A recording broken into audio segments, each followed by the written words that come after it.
civil.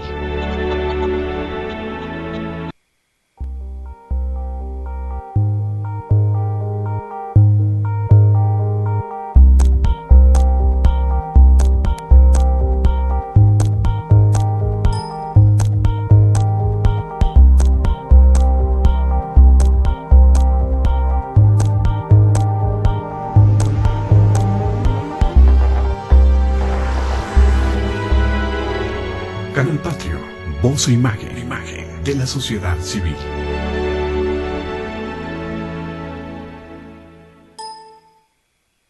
Canal Patrio, voz e imagen de la sociedad civil.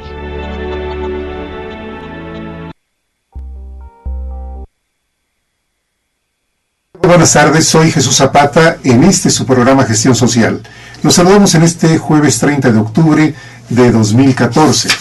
Y como siempre, dando la bienvenida a un extraordinario amigo nuestro, licenciado en Economía e historiador, Jesús Alberto Oliva Rodríguez, que como siempre, eres bienvenido, tocayo. Mucho gusto. Gracias. Estar aquí en este programa. Gracias, tocayo. Y el día de hoy te recibimos con mucho gusto, licenciado en Economía y abogado, Joaquín Castro Volantín. Volantín, sí, que tu apellido original es Volantini, italiano. Sí, así es. Pero luego en los registros civiles, pues lo nacionaliza. Eres bienvenido. Mucho gusto, Joaquín. gracias por la invitación. Con mucho gusto. Muy amable. Tocayo, permíteme agradecer y hacer una mención porque hoy es el día de mi cumpleaños 68. Felicidades. Gracias, tocayo. Porque Mari Carmen Romero, que ella es interna de pediatría en el Hospital del Niño Poblano en la ciudad de Puebla, que además es una extraordinaria persona, con una calidad humana extraordinaria. Ella me dice: un gran abrazo a mi querido amigo Jesús en este día. Mis mejores deseos para que sigas compartiendo muchísimo tiempo con todos tus seguidores, tus valiosos mensajes y aportaciones. Salud, paz, amor y bienestar junto a tu hermosa familia, amigos y colaboradores. Y luego Elvira Maldonado, que también ha estado aquí con nosotros en el programa. Ella vive en el Estado de México. Nos dice: hola mi querido Jesús, recibe un fuerte abrazo por tu cumple y pásatela súper junto a tus seres queridos. Muchas felicidades. Y luego también Arturo Ortiz Ruiz, que ha sido un invitado también aquí con nosotros. Él aquí desde la Ciudad de México nos dice: feliz día, amigo, que las nieves del tiempo hoy sean de sabores para ti. ¿Cómo ves? Está bien. Un abrazo. Arturo, fíjate, Arturo es abogado, pero además es líder de comerciantes en la vía pública. Un hombre con una convicción. Él es de origen oaxaqueño. Y ahí me alienta mucho que pueda haber personas con esta dedicación social. Sí. Tocayo, el día de hoy has preparado un tema muy interesante: economía, sociedad y arte cinematográfico en México. Y el primer módulo tú lo tienes preparado para dar un marco teórico de todo esto. ¿Qué nos platicas? Mira, este tema es una charla que di en el Museo del Carmen en 2001, y con ese motivo tuve que preparar un acordeón. ¡Ándale! Sí, no está preparado.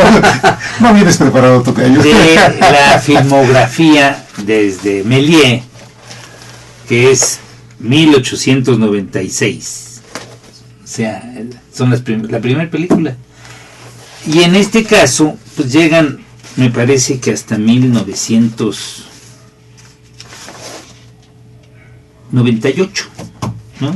Es la filmografía del siglo XX, internacional y nacional. Entonces, tengo 13 años especulando sobre este tema. Claro, ya en otros programas hemos planteado aquí que la naturaleza del análisis económico, del materialismo histórico, no tiene el mismo método que puede tener la estética y su relación bello y feo, o la lógica, cierto y falso, Sí. o la ética, bueno y malo, o como diría Mircea Eliade, o ahora Carranco, experto en Historia de las Religiones de Televisa, Lo Sagrado y lo Profano, que es como lo divulgó Mircea Eliade, uno de los grandes historiadores del siglo XX de origen rumano. La economía política es lo objetivo y lo subjetivo, donde lo objetivo determina a lo subjetivo.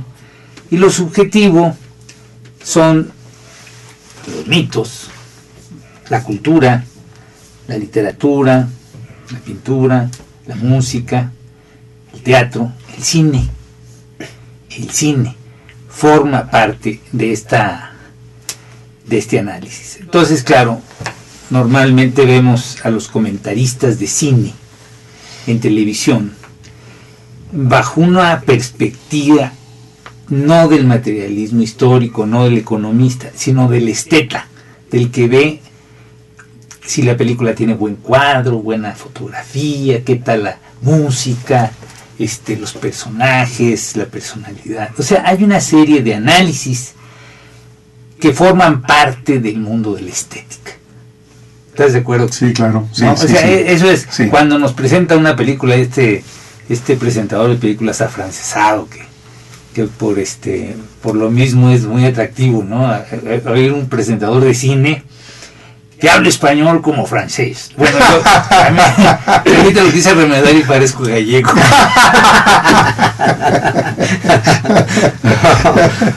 Entonces, ese es un primer posicionamiento, porque bueno, pues yo no tengo los elementos, ¿verdad? Del esteta, de ver, de descifrar la película y ver cómo actuó fulano, gitano, y si está dentro de si es tradicional o no, yo no estoy analizando eso, ¿no? Yo estoy analizando más bien el contenido, el significado, el semiotismo de la película, el simbolismo, lo que de alguna manera, de manera deliberada o inconsciente, ¿no? Porque hay muchas películas que por el simple hecho de generarse en tal año, bueno, ya fueron de ese año, no son de otro, ¿no? Nació en ese año, ¿no? Y refleja consciente o inconscientemente, voluntaria o involuntariamente, el contexto histórico en el que aparece. A ver, Páramo, una película mexicana. Pedro Páramo. Pedro Páramo, ¿verdad? Sí. Pedro Páramo. Sí, claro. Esta es una película histórica. Tiene que ver con la época. Pedro Páramo es producto de una novela. De una novela, de sí. una novela de un autor de Jalisco, ¿no? Y el cine puede retomar novelas hechas en algún momento, ¿no?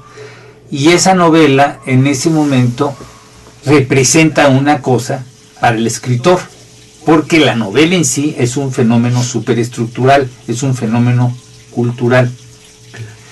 El cine también lo es, pero la película se genera en otro contexto.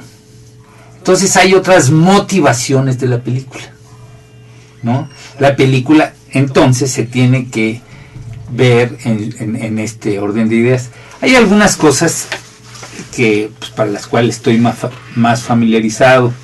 Ahorita yo no tengo la fecha exactamente de la película, aunque aquí debe de estar, de Pedro Páramo, pero podemos tomar otro ejemplo porque estamos tratando de hacer el aspecto conceptual, ¿no? Sí. Por ejemplo, Frankenstein de Mary Shelley puede haber sido de 1800, no sé, 90 y tantos, ¿no? Porque el vampiro de Bram Stoker es de 1897. Entonces, más o menos por esa época. Alberto, un comentario aquí. Precisamente en una noche de estos años 1890 y tantos, en la casa de Lord Byron. Ándale. En una noche de tertulia, de camaradería, de amistades reunidas en la casa de Lord Byron, fue cuando esta señora, a la invitación de Lord Byron, le decía, bueno, alguien podría contar alguna historia de verdad, de miedo. Y esta señora se le dio la idea y ahí empezó a crear esta película que después...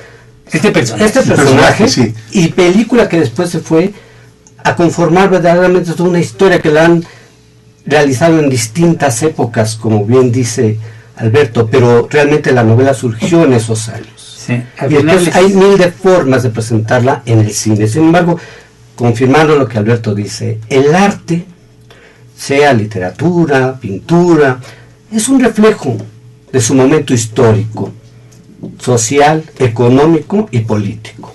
Mira, yo creo que eso nos lleva a una reflexión muy interesante. Efectivamente, hay que ver todos los hechos en la vida de acuerdo con el momento histórico. Mencionamos a Pedro Páramo porque sí. Juan Rulfo decía que después de Pedro Páramo ya no tenía más que decir. ¿Sí? Sí. Bueno, nos sucede a varios. Sucede a varios, ¿no? Pedro Páramo. Realmente, como no lo tengo, es una base de datos que lo puedes cambiar y tal, pero yo lo tengo aquí por año, nombre del film, director y país, en este caso todos son México, entonces sería no tengo lamentablemente en la memoria la fecha, pero bueno, te repito, eso es lo de menos, porque digamos, la aparición de la novela está en un contexto. Totalmente, sí. ¿Ok? Ese contexto es en el que se están dando pues una serie de elementos en el siglo XIX, particularmente el siglo XIX es el freudismo de Freud, de Sigmund Freud, es el marxismo, es el positivismo. Entonces, pero también es del romanticismo. Y el romanticismo es un poco tratar de no ver la realidad tal cual es. A veces eso nos lleva a distorsiones como Frankenstein, como Drácula, ¿no? Sí, que son, de alguna manera, visiones fantásticas de la realidad. Ahora bien, ¿en qué momento se transmiten en el cine? Eso es muy interesante. Por ejemplo, Superman. Pues el primer cómic de Superman es en 38. Poco antes de que esté ahí la Segunda Guerra Mundial. O sea, no... Es de alguna manera una parodia de la superraza. Sí. ¿No? O sea, tiene una serie de elementos. Y obviamente el cine... para los baby boomers como tú y como yo, ¿no?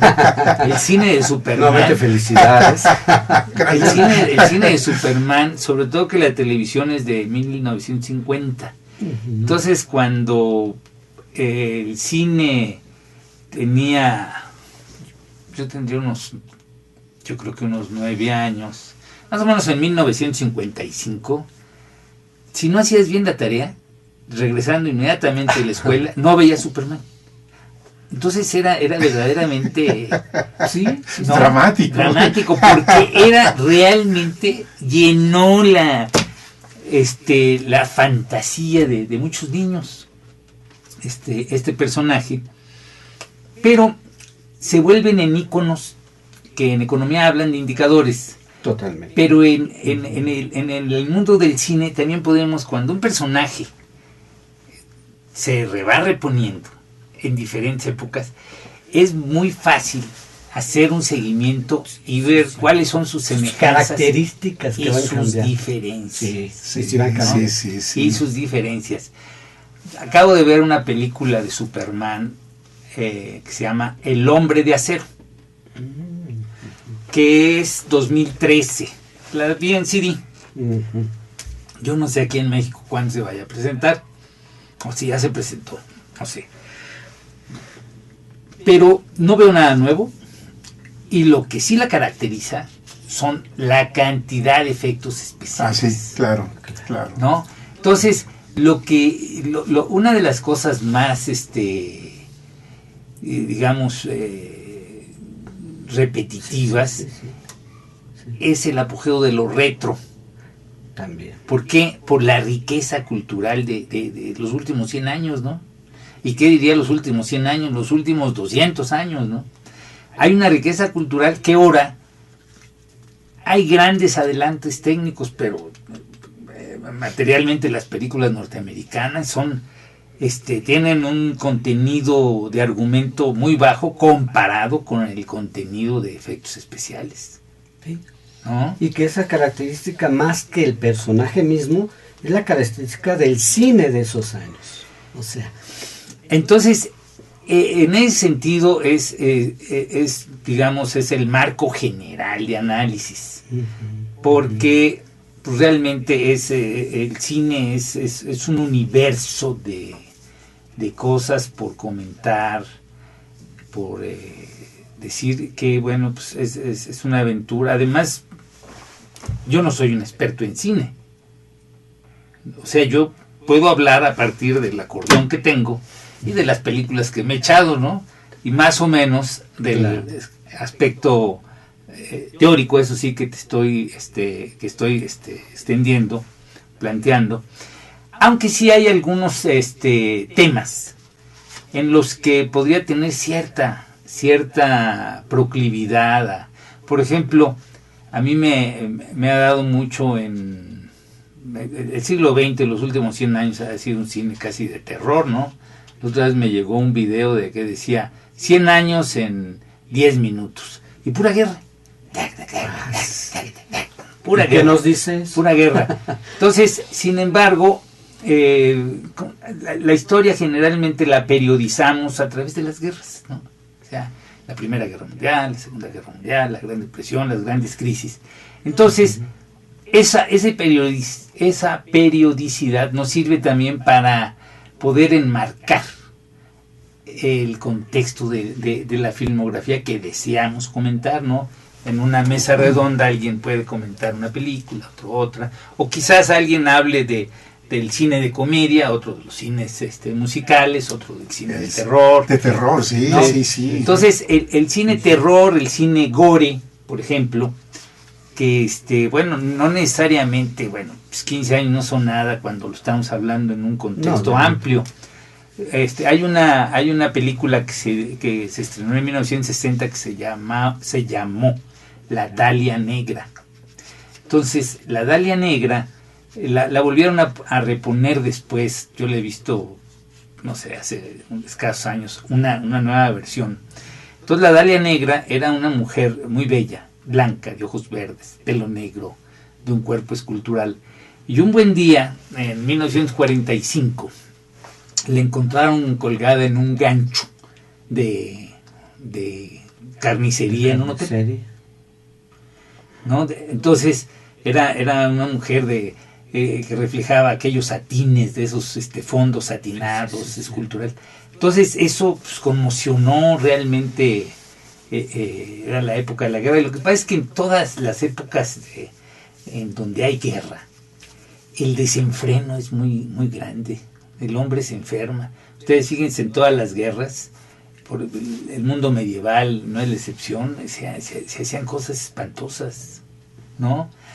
Cuando la Revolución Francesa, el diablo es francés, ¿no? O sea, como cada módulo tiene alrededor de 18 minutos, llegamos al final de este primer módulo. Vamos a un breve intermedio y regresamos con ustedes. Gracias, Isabel. Canal Patrio, voz e imagen de la sociedad civil.